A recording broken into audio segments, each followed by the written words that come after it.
Om Sahana Vavatu Sahanau Bhunaktu Sahaviryam Karavavahai Tejasvinavaditamastu Mavit Vishavahai. Om Shanti Shanti Shanti.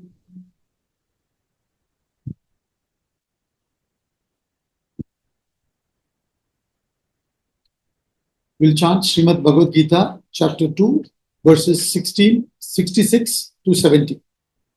Shloka number 66 to 70. नास्ति बुद्धिरयुक्तस्य न चायुक्तस्य भावना न च भावयतः शान्तिः अशान्तस्य कुतः सुखम् इन्द्रियाणां हि चरतां यन्मनोनुविधीयते तदस्य हरति प्रज्ञां वायुर्नावमिवाम्भसि तस्माद्यस्य महाबाहो निगृहीतानि सर्वशः इन्द्रियाणीन्द्रियार्थेभ्यः तस्य प्रज्ञा प्रतिष्ठिता या निशा सर्वभूतानां तस्यां जागर्ति संयमी यस्यां जागृति भूतानि सा निशा पश्यतो मुनेः आपूर्यमाणमचलप्रतिष्ठम् समुद्रमापः प्रविशन्ति यद्वत् तद्वत् कामायं प्रविशन्ति सर्वे स शान्तिमाप्नोति न कामकामी. In this chapter, now we are in shloka number 69. From 69 to 72, the last four shlokas, again Sri Krishna is summarizing the profile of a perfect human being. Arjuna asked for the profile of a perfect human being in shloka number 54. He gave the profile from 55, 56, 57, 58. Four shlokas he gave. And then 59 till 68. He talked about the importance of developing the intellect and bringing the senses and mind under the control of the intellect. And then again now from 69 to 72, he talks about Sthita Prajna, an evolved soul, enlightened person. In these four shlokas, again what he said before. So in 68, if you see, he says, Tasmat, therefore, O Mahabaho, his wisdom is established, whose senses are completely restrained from the sense objects. So, perfection has to be measured in terms of sense control, he says. It is nothing to do with external achievements. It is to do with conquering one's own senses and mind. So, if you are able to control and direct your senses and mind, your mind will be peaceful. Then the self from within will reveal itself. Then you become enlightened. You are already enlightened. The sense you are the self. You do not know that. You are ignorant of the true nature. Now, what is covering this true nature is the vasanas, which manifest as desires. And when a person goes with the desire, the flow of the desire, then the senses run helter-skelter, craving for more and more. Mind continues to be in a state of agitation. And when the mind is in a state of agitation, the self, which is your true nature, cannot reveal itself. Therefore, all we need to do is understand that the joy is not in the sense objects. The joy that we experience in the sense objects or seemingly experience is only a reflection of the self. Self is infinite joy or infinite happiness. And temporarily it reflects on the sense objects when you contact it. And you wrongly believe that the joy is coming from the sense objects. So once you clearly understand this, that there is no joy in the sense objects, your mind and senses do not run after the sense objects. When it has to contact, it will contact for whatever transactional purpose. And there is no necessity to contact, you don't contact. There is no need to contact. And even when you are in contact, you are all the time reminded or remaining in the self. You remain in the self 24/7, 365 days. That's why he says senses are completely restrained. Completely restrained does not mean you close your eyes all the time, 24/7. Your eyes will be very well open. Objects may also be outside. You also may know, because you still have the mind in you. When you talk about a self-realized person from a relative point of view, self-realized soul also has mind. So there will be memory of all those pleasures that was experienced through that sense objects. But the jnanam is so well established that that pleasure that was experienced is nothing but reflection of the self. Once I understand this, why will my senses or mind be interested in going after the world? That is what he calls as complete restraint. Senses are completely restrained from the sense objects. Meaning sense objects are there, right in front of you. You have not run away from the world. You are very much in the world. But still, you have no value for the worldly objects and beings. You understand that they are good for only transactional purpose. Iron and gold is good for buying iron and gold. Famous quotation by Swami Ramtirtha. Now, the 69th shloka, which we started last week, I said we'll have to discuss a lot more on that. Very interesting shloka. He says, Ya Nisha Sarva Bhutana Tasyam Jagarti Samyami. Samyami means one who is well controlled. Controlling what? Controlling the senses and the mind. Self-controlled person or enlightened person. Self-realized soul. Awakened person. So he says, that in which beings are asleep. That is night, that which is night to all beings. Meaning that in which the beings are asleep. Therein, the self-controlled one keeps awake. The self-controlled one, the self-realized soul, enlightened person, Sthita Prajna is awake, he says. And then he says, that in which beings are awake is night to the sage who sees. Who sees means one who is seeing the truth. They are also seeing. But what is happening is our senses are colored by our vasanas. Since our senses are colored by our vasanas, we don't see the truth.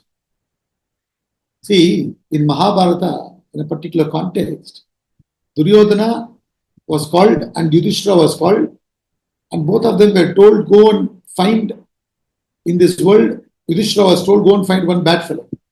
Duryodhana was told, go and find one good fellow. Both went to the same world. Same people they met. They came back. Duryodhana said, I could not find even one good fellow. Yudhishthira came back and said, I could not find even one bad fellow. They are projecting their thoughts when they went to the world. So this is what is happening to all of us. Our perception is colored by the vasanas, colored by our gunas, colored by our desires. Mahatma's perception is not colored by vasanas, gunas, desires, nothing. They see what is. That's why he says, Yasyam Jagrati Bhutani Sanisha Pashyato Munehe. The Muni, one who is silent, Maunat Munihi, one who is absolutely silent, in the sense the vasanas are not there, therefore there is no thoughts or desires. Hence, the Muni is in absolute state of silence, drawn within. And he is not seeing the world where we are seeing. And when we say world, what is that we see? World means pairs of opposites, dvandva, joy, sorrow, pleasure, pain, joy, sorrow, honor, dishonor, censure, praise. We see these pairs of opposites. Our experiences are all dvandva, dvaita. We see two, duality, you understand, and then multiple, plurality. Whereas a Mahatma who's risen above the senses and the mind and has reached the self within, he sees Advaita. There is only consciousness that is pervading. See, I don't know whether I quoted this shloka last week. There's a Tamil shloka. It is given by Tirumular. The Guru's name is Tirumular. The scripture is called Tirumandiram. In that he says, Marattai maraitadu maamada yanai, Marattil maraitadu maamada yanai. Parattai maraitadu parmudal budam, Parattil maraindadu parmudal budam. Maram means wood. An elephant is made of wood. Child sees that elephant, doesn't see the wood. So he says, the elephant covers the wood. When you see the elephant, that perception covers the wood. You don't see the wood. What is there is only the wood. Elephant is projected upon it. The name and form is projected upon it. So the experience of a ignorant person is of the name and form, the elephant. The experience of the Mahatma is the wood. So when you see the wood, he says, Maratil maraindadu madaya. In the wood, the elephant dissolves. The name and form dissolves. Parattai maraitadu parmudal budam. So that param, the supreme, is covered by this Panchabhuta Tattva, these five elements, the world. When you see the param, parattil maraindadu parmudal. When you have the darshan, when you see the truth, in that the world dissolves. So the pluralities and dualities dissolve. The differences dissolve. So that's what he's saying. That which is night to all beings. What is night to all beings? Advaita Tattvam is night. Night means they are ignorant. They do not have any clue of that one homogeneous mass of consciousness upon which this entire universe is projected. They have no clue about it. So that which is night to all beings, therein the self-controlled one keeps awake. They don't go by what the senses project. Again in Tamil we have another scripture called Tirukkural. In that Tiruvallur says, Yappurul yar yar vai kettinum, appurul meipurul kanbadu arivu. Meaning you got to penetrate through the perception and see the underlying reality. How many of us have the capacity to penetrate through the maze of perceptions? So he says, that which is night to all beings, meaning that in which all the beings are ignorant, are all ignorant of the Advaita Tattva. Therein the self-controlled one keeps awake. Meaning the self-controlled person, self-realized person has the vision of Advaita. That in which beings are awake. Beings are all awake in what? In the Dvaita. Differences. In the name and form. We get involved in the names and forms. No? South Indian, North Indian, colored, tall, short, male, female. All these differences we get caught in. That's what he's saying. That in which beings are awake. We are all awake in this. That is night to the sage who sees. That is night to the sage who sees means that the sage doesn't have any value for. He doesn't see it. Or he doesn't see it in the sense, superficially he sees, but he knows But it is Advaita Tattva. So our values and Mahatma's values are completely different. We value the changing phenomenon, passing, fleeting phenomenon. Mahatmas value the changeless substrat. I gave a few examples last week. As you gain knowledge, you start valuing action. If you're ignorant, you will start valuing result. When you are knowledgeable, you value efforts. When you're ignorant, you are attached to results. Everything ulta. Also, another interesting thing is, when they talk about Lord Buddha or Mahavir, they say that when Mahavirji used to sleep, lie down, he used to lie down on one side.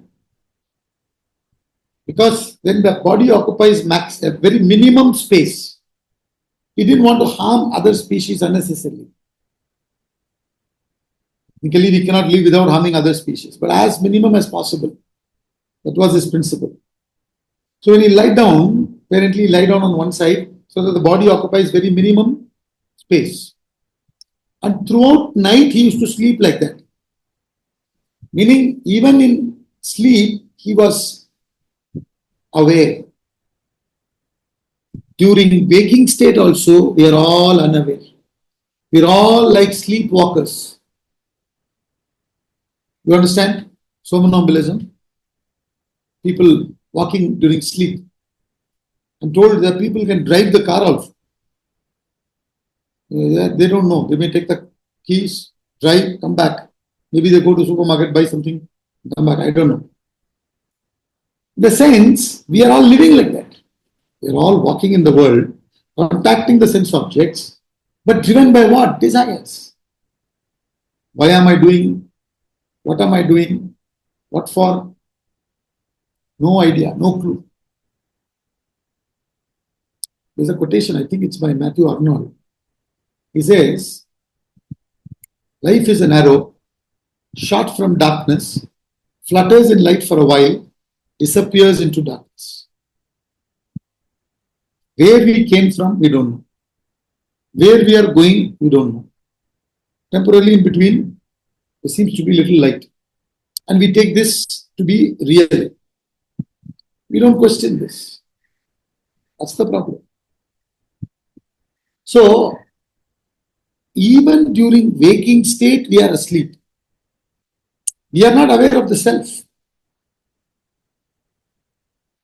Desires are pushing us from within. The senses are pulling us from without. And we are all running like chicken without head in this world. For what? Just mechanically hoarding a little more wealth. What is it going to do to us? Nobody has any time to sit and ask this question. Because if you say, please question, we don't have time to run. There's no time. So he says, completely ulta world. Mahatma's world, self-realized soul's world, and our world. Totally ulta. Mahavirji is awake during sleep also. We are asleep while being awake also. We are asleep to the truth. We are just simply chasing the desires, vasanas. And the thing is, egoistically, we feel that something great is being achieved. While we are plunging ourselves into greater darkness by accumulating more and more vasanas, we are thinking ourselves to be growing. This is the deep delusion that we are all in. See, the book, Fall of the Human Intellect, Swamiji differentiates between freedom and bondage. Now, he says you need little bit intellect to understand what is freedom, what is bondage.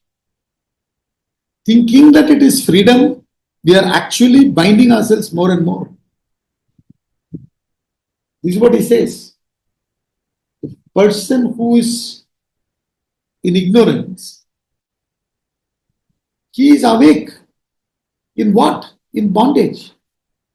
They're all in bondage. And self-realized soul doesn't get bound by anything. It remains free, lives unconditionally. All of us are chasing happiness, joy. And the world is what dvandvas. There cannot be only joy in this world. There will be joy and sorrow. There will be pleasure and pain. Now, when we run after pleasure, we are hating pain. I don't want to get pain. I don't want to get pain. I don't want to get pain. When I get pain, I hate it. I resist it. When I get pleasure, I'm afraid that pain may soon come. This pleasure may be taken away from me. So while I am choosing the pleasure, bound by pain all the time. Because I'm trying to choose one of the two. This is how an ignorant person lives in this world. Whereas the wise person understands in between these two, and as a substratum for these two, there is the truth, reality. All these are kshara. Underneath these two kshara principle, there is akshara, the Brahman. That he sees.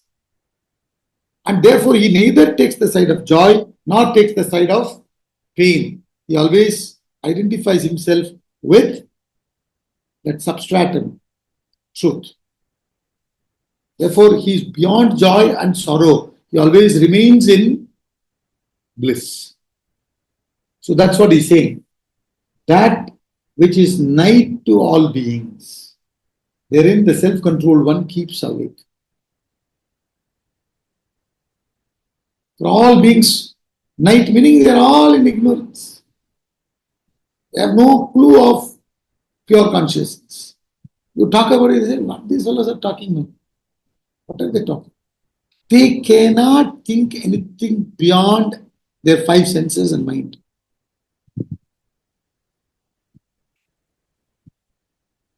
In the Kena Upanishad, the student is asking, Keneshitam patati preshitam manaha kena prana pratama praiti yuktaha. Keneshitam vachamimam vadanti chakshuhu shrotram kaudevoho yunakti. He says, in fact, when he's asking this question, he's analyzed all the five koshas, five sheets. Annamaya kosha, pranamaya kosha, manomaya kosha, Vijnanamaya kosha, Anandamaya kosha. He wants to know what is behind all this. We have no clue of that what he is asking. We are stuck maybe in Annamaya kosha itself or Pranamaya kosha or Manomaya kosha. It's all. They're all stuck there. So he says, beings are all stuck in illusion. He is the one who is having the vision of reality. And that reality, they are all unaware.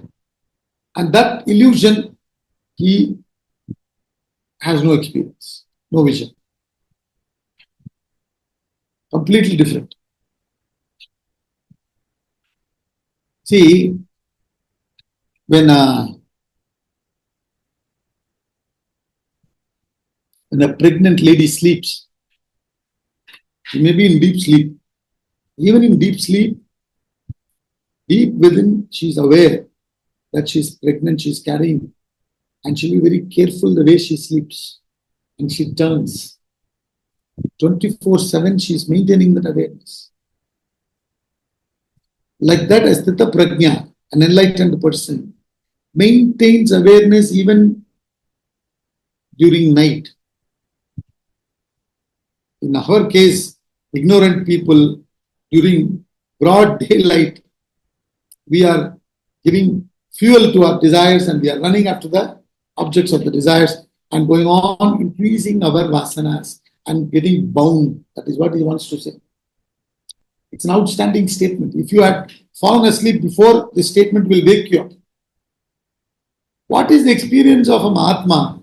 Infinite knowledge, infinite bliss. What is our experience? All finite, temporary, passing, fleeting. That's all he says. Therefore, he says, a Mahatma never gets involved because he identifies with the Atma. And an ignorant person is never free, he is always bound. The experience of a Mahatma and the experience of an ignorant person is completely opposite to each other. Ulta, totally ulta. We think there is joy in the contact. He knows there is no joy in the contact. He knows that the joy is within. And an ignorant person is absolutely asleep in that. Meaning it's ignorant for it's we don't know anything about it. What are you talking about inside? I am contacting the object, I am feeling this joy. It's coming from there. Where else is it coming? This is how the ignorant person looks. So therefore, he says, completely ulta. Very interesting shloka. That which is night to all beings, therein the self-controlled one keeps awake. So, when we come to conclusion that something is real, we need to really question. That's all Vedanta says. You have taken this waking world to be real. Vedanta is saying on what basis? You say that I can see, I am seeing, all of you are seeing the same object. Therefore it is real. Then the Vedanta Guru asks you, wasn't that the same kind of experience you had in your dream? In the dream also, as a dreamer and your colleagues in the dream, all of you were seeing the same object. But now that you woke up, you know that though everybody in the dream saw that and experienced it, now that you are rejecting it, no, now that you are woken up, you are rejecting it as unreal. Now, if upon waking up, you rejected everybody's vision, which was the same during dream as unreal, what better logic or reason you have to believe that this is any more real? Because when you go to deep sleep, this also you don't experience. When you are dreaming, this is not there for you. So isn't that something similar? It is there only as long as you are in the waking state. Just like those experiences in the dream were there only as long as you were in the dream state. This is also there only as long as you are in this state. So then, how did you take this to be absolutely real? So the beings are awake in that, what? That as if this is real. Whereas wise person knows this is unreal. He doesn't get involved. That's what he's saying. It is not that the wise person doesn't live in this world after realization. Obviously they live. But thereafter they are not involved. They see the truth as it is. We don't. That's all they say. It's like as if you've woken up from the dream and now you're entering the dream. Supposing you wake up and then you enter the dream. You know very well that all this is illusion, dream. So you go about, it becomes a game, tamasha for you. Thereafter it's just a game for you. Let's go and play. That's it. So, therefore he says, the world of a perfect person and the world of a imperfect person is absolutely opposite. Because the identification of the ignorant person is upon the body, mind and intellect. The identification of a perfect soul is upon the Atma. And since it's always upon Atma, never bound. Since for the ignorant person, the identification is always upon the body, mind, intellect, always bound. Huge difference makes.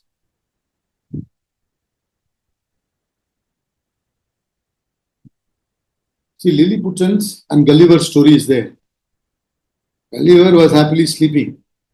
The Lilliputans were so busy trying to bind him. They were binding him, tying up Gulliver with all kinds of ropes they had. Gulliver was absolutely unaware. They were so much awake. And he just, when he slept nicely and he woke up, he stretched his hands. All the bondage, so-called bondage, gave up. This is what is happening to all of us. Ignorant persons, they leave the truth and follow the untruth. Wise person follows the truth. He doesn't care about the untruth. There's this poem, Pineapple and the Bee. The last few lines of the poem says,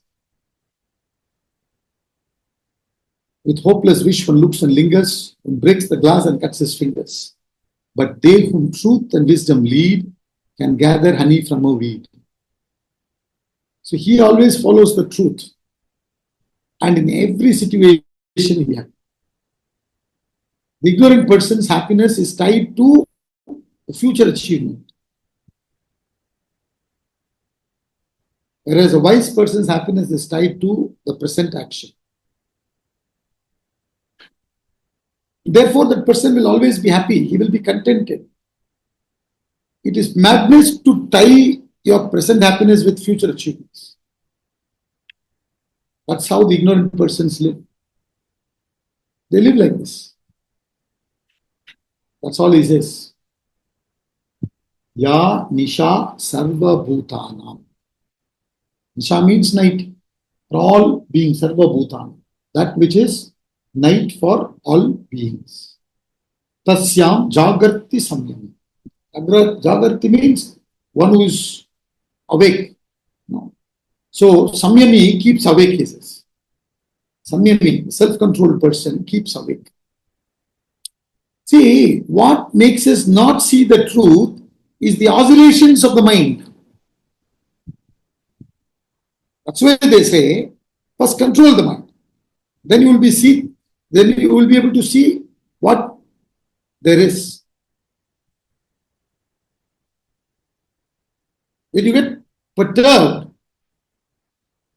you see what happened was in the play of in Othello, Shakespeare's play Othello, they poison Othello's mind. And once his mind is poisoned, some doubt comes. Some doubt is planted in Othello's mind about his wife. And she has a kerchief which belongs to somebody else. And even he suspects that. Because the mind is corrupt. Once the mind is corrupt, you don't see facts. You need to relax. It's not possible. Unless and until you are relaxed, you won't see the truth as it is. So the whole world, Sarva Bhutani, when he says, the whole world is constantly running to achieve something or the other. They have a desire, the desire is propelling them, they're running after that, they're so busy. Throughout the day, they are preoccupied. And when you are so much preoccupied, how will you see the truth? Their worlds are all different. Their experiences are different. Their attention is upon outcome, whereas the attention of a Mahatma is upon the source.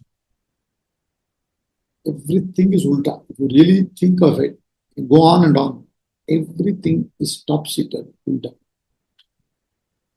We go deeply. Vedanta gives an example of rope and snake. There is only rope, but you don't see the rope as a rope, you see the snake. So the whole world is awake in snake. Very rarely a person sees the rope where everybody is seeing the snake. Everybody is seeing the snake. Very rarely a person sees the rope. He understands. There's only rope. There's no snake. And the moment you see snake, then there are all kinds of experiences. Insecurity, fear comes, blood pressure increases, all kinds of things happen. That is called samsara. That samsara is not there for the Mahatma. World is there, but not samsara. World is there in the sense, he will also be like you and me. Otherwise, how to find a Mahatma? Will he have some color changed? Suddenly his color will change. Nothing like that. He'll look like before. What is the difference? This is the difference.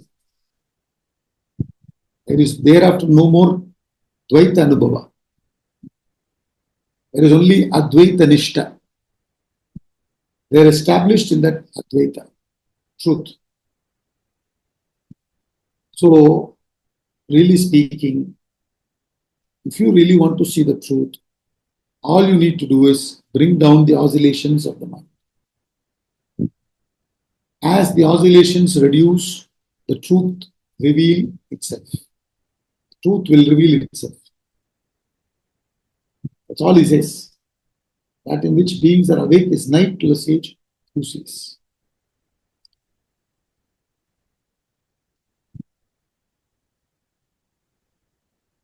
Next. He continues the definition of a perfect soul from 69 to 72, I told you. So verse number 70 is again an oft-quoted shloka.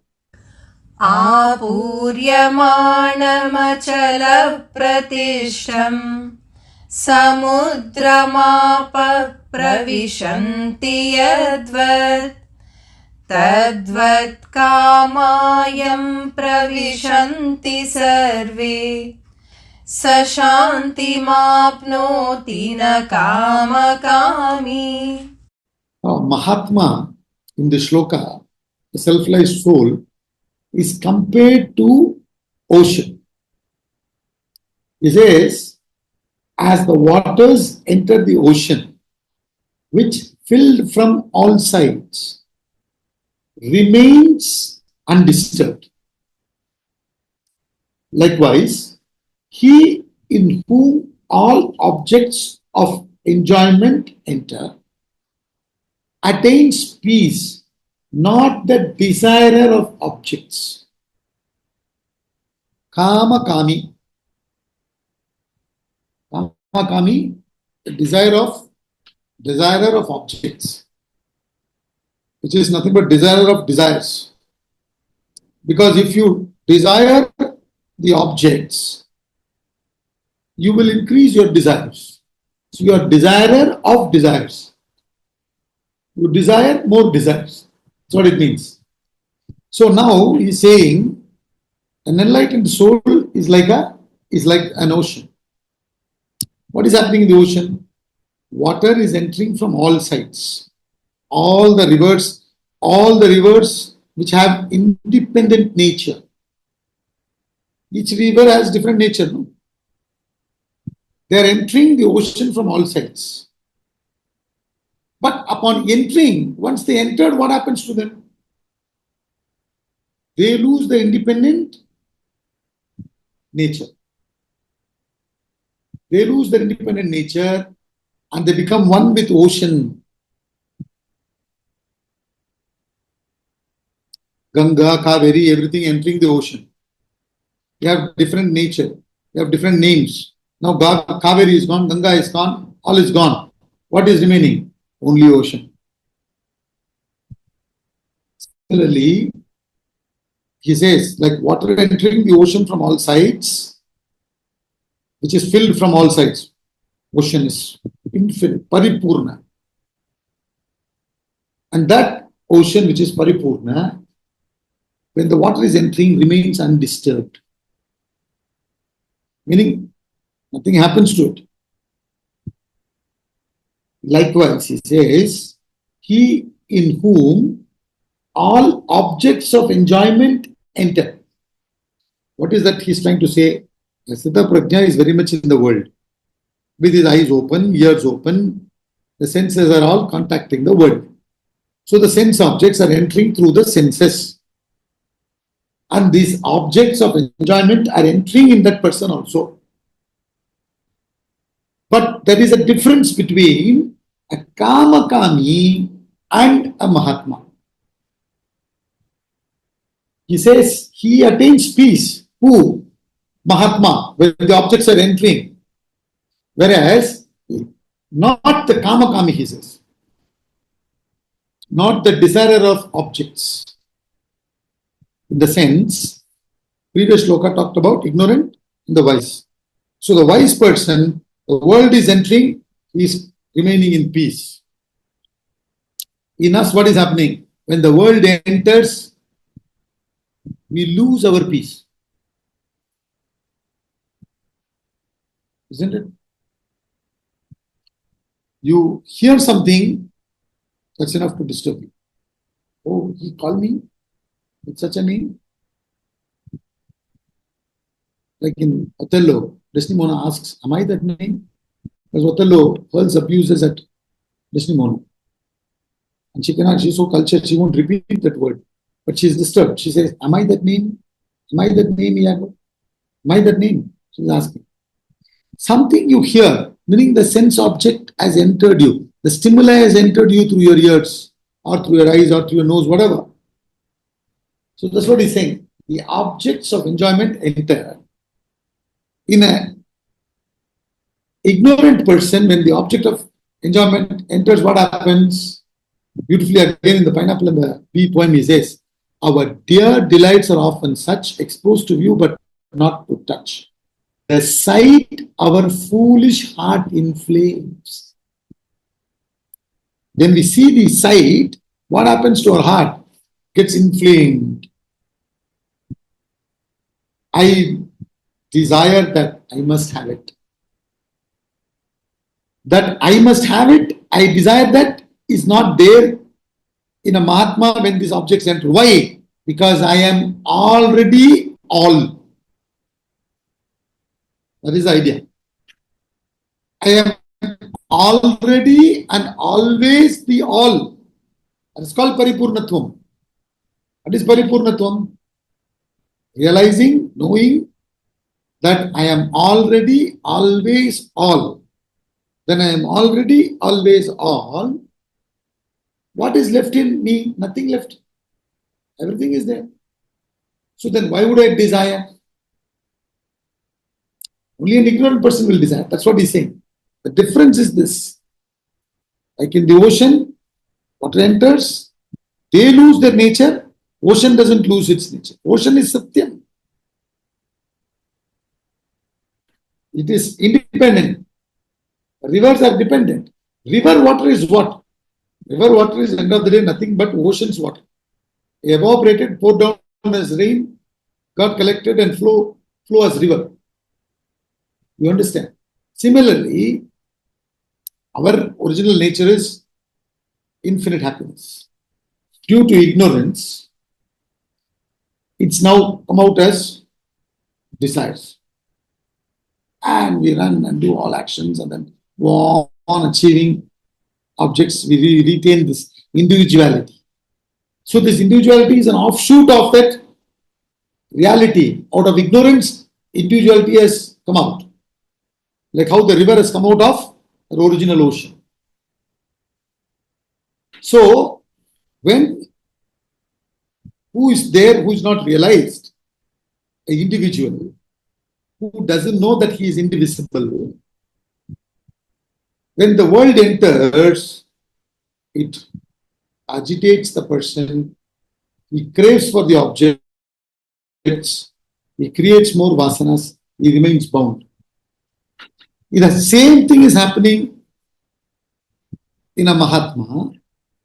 Same senses are entering, but it is all digested. It's not creating further desires. He is not a Kamakami. You understand? So, the point he is trying to say is, In the world, both are there. But since inside he is established in the knowledge that he is already, always, all.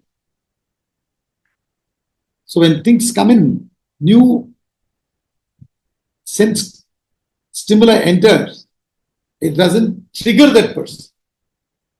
Whereas the ignorant person who doesn't know that I'm already, always, all, he runs out. For what? To be all. It's the difference. So he says, beautifully he says, as the water enters the ocean, which filled from all sides, paripurna, complete, remains undisturbed. Remains undisturbed.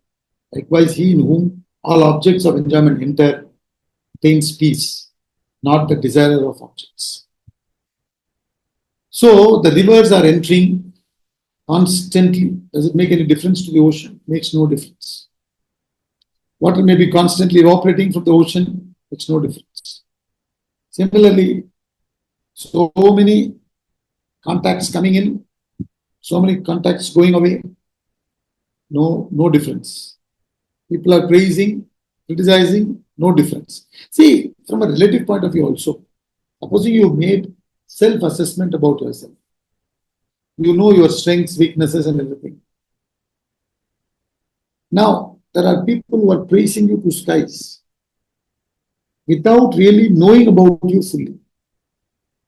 So you understand, they are only seeing this side of my personality, the other side they are not seeing, therefore they are praising me to skies. So it's okay, you don't really get involved in their praise. Similarly, when people criticize, if you have already got self-assessment about yourself done, you will know, hey, these fellows are criticizing me without really knowing me fully. You won't get agitated. Now, supposing there is some truth in what they are saying when they criticize you, what will you do? Oh, correct, in this angle I didn't see. So you will take it positively, you won't get affected. So when a person has already got self-assessment done, praise and censure will not affect that person. From a relative point of view, we can understand this, no? Similarly, when a person knows that he is all, I'm all pervading, I'm all knowing, then where is the problem? That's all he says. Kama kami, desirer of objects, also desirer of desires. Paripurnat, ocean. Now, there are people, when we see an object of our desire, what happens to us? We lose ourselves and we run after that object. Our life is completely surrendered to them. That doesn't happen in a Mahatma's case, is what he's saying. So the river has a distinct nature. River loses its distinct nature upon merging with ocean. Ocean doesn't lose its nature. We lose ourselves. I told you in the class before. Surpanaka told Ravana, instead of telling what she did to Rama and Lakshmana and why Lakshmana cut her nose, she doesn't say all that. She simply says, I saw in the jungle beautiful. I thought of you.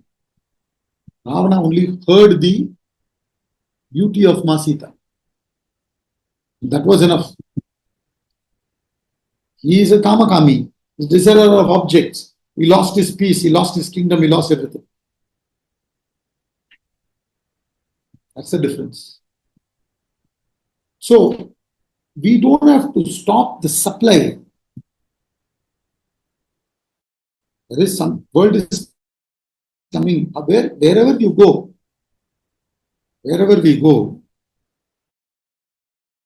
people are coming in.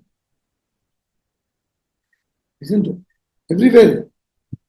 That's why Vedanta is not life negative. It's not asking us to leave and go anywhere. What you can do, you are very much in the world, senses will enter. But if you have complete knowledge about it, then it can't disturb you. When you don't have complete knowledge about the world and yourself, then it disturbs you. So who is the Sthita Prajna? One who knows the truth of the individual substratum as well as the world substratum, which is one and the same. Once this Advaita is established, then any amount of world entering will not make any difference to you. Will not make you run after them, losing yourself. In fact, the sense contacts will lose themselves in you. That's all he says.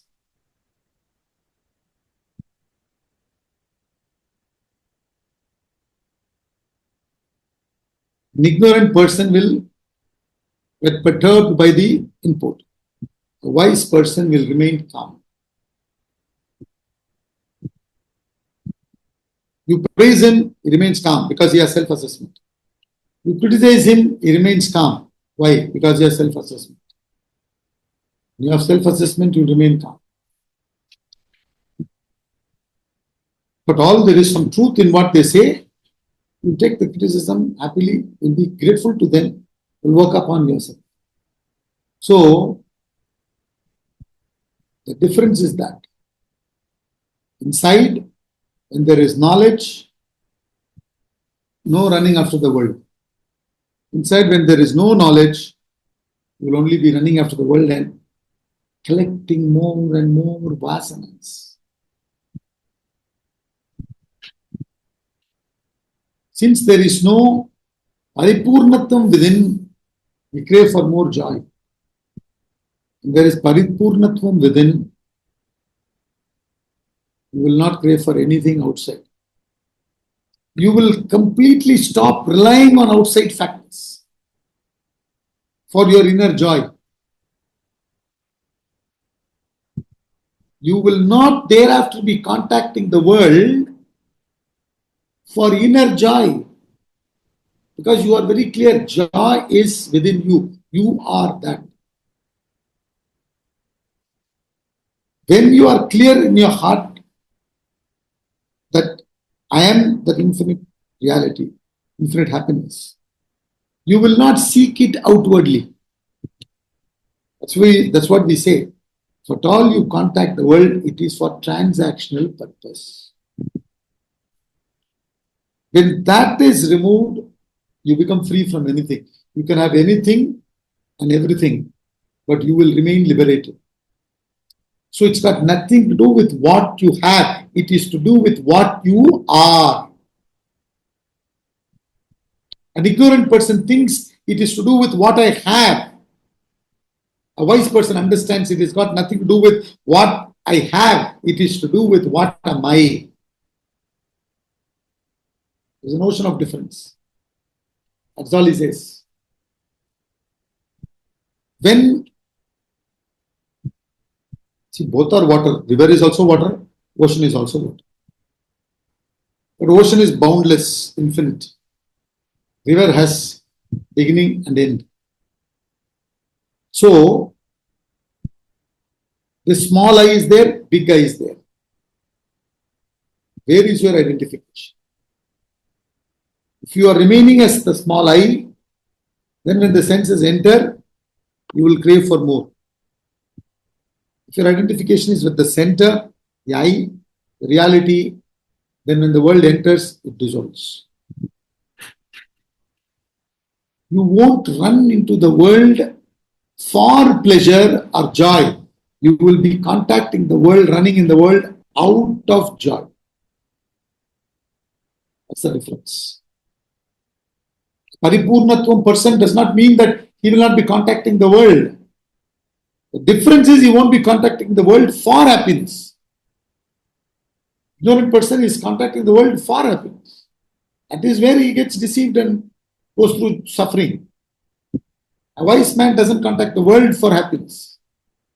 He plays in the world out of happiness. That's all it is. That's the complete difference, real difference what he wants to bring about. When you are paripurnatvam,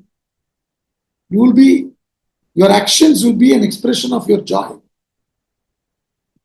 When you are not paripurnatvam, your actions will be your expression of your incompleteness, beggarly, slavish, craving, asking, binding. That's all he says. Person one who knows that he is complete has no reason to seek pleasures. He doesn't seek pleasure. He's not a kamakami. Kamakami seeks pleasure from the world, begging, dependent. As a wise person is a commander. He doesn't beg. He goes about giving. It's the difference. Let's conclude now.